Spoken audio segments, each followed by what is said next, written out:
Hi everyone, it's Lori Speers and we're doing Travel Tip Tuesday today. I have an exciting one for you. Everyone wants to know this. Tips for booking cheaper flights. Okay, you know your airfare is the majority of your expense a lot of time for your trip. So the more you can save in the airfare part, the more you'll have to spend on your vacation. Tip 1, book early. This is the most important tip. Book early. It will save you the most than anything else that you could do. Booking early, usually the last 2 to 3 weeks before departure, those prices jump up. Especially vacation destination areas, you definitely want to make sure you book early.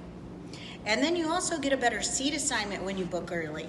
Booking early will give you those aisles and windows, whichever you prefer that you like the most. Also, tip number 2, set price alerts. A lot of the airline sites or online sites, several of them, will let you set a price alert. So if you did book early, if the price goes down, it'll let you know the price went down. And many times, not every time, you can call the airline and they'll give you that lower fare if it went down without any changes on what you have already booked. Number 3, be flexible. That's probably the second most important, is be flexible. Midweek day travel is always less expensive. Traveling on a Tuesday and Wednesday is going to be a lot less expensive than flying on a Friday night or Saturday.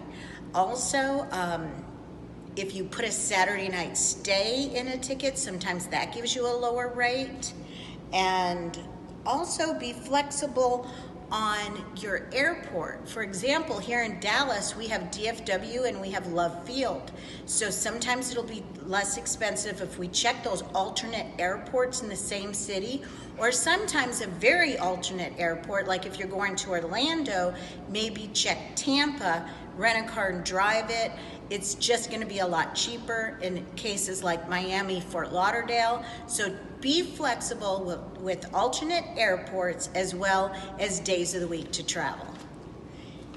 Tip number 4, book a connecting flight. I know we don't always like those connecting flights, but if it saves you a lot of money, it's worth it. I know I've even done it myself, and I'm a little snob when it comes to travel on air, but I have booked a connecting flight to save a lot of money. Also consider a discount airline, such as Southwest Airlines, JetBlue, Alaska, and I'm not gonna tell you all of them because there's some discount airlines you may want to stay away from because they may have additional charges that makes them not really a discount airline. But the ones that I just mentioned, always check them for a better price.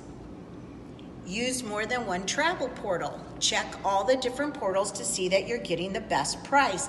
Even go to the airlines direct. I mentioned Southwest earlier. They have these sales every once in a while that you're not going to know if you don't check their site.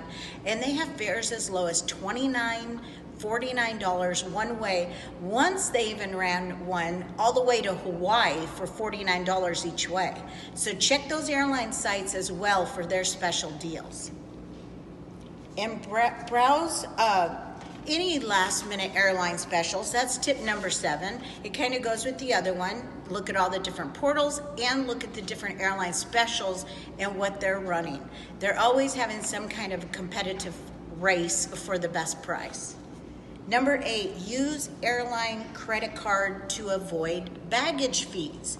If you purchase, and I just know about American, I'm going to just use this one as an example. If you get this American Airlines credit card that actually has no fee and you don't even have to spend anything but $1 to get miles, you also get free baggage. One free bag, and that's a lot in today's traveling. That could save you a lot. And let me tell you something about baggage fees. Different airlines today have different types of fares. Even though American doesn't charge maybe for seat assignments or baggage, they have some prices that do. So when you're booking an airline ticket, always make sure that the fare that you purchased is the fare that doesn't have additional things like baggage, even charging for your carry-on and any seat assignment, not just special seats, but any seats, because they do have those now. They've broken up the fares into these very restricted economy that will charge you additional for everything. So make sure your ticket, you check the price you're paying, what the baggage fee and seat assignment fees are. Because when you book online, they don't always show you the different choices. They just automatically default to that low economy. When you go directly with the airline direct, they'll break it up and show you all the prices. Tip number 10, use credit card travel credits. There's lots of different ones. Every time you fly, you'll get, or every time you spend $1, you'll get a mile towards your frequent flyer. As a matter of fact, with American Express Platinum, you get 5 points for every $1 spent.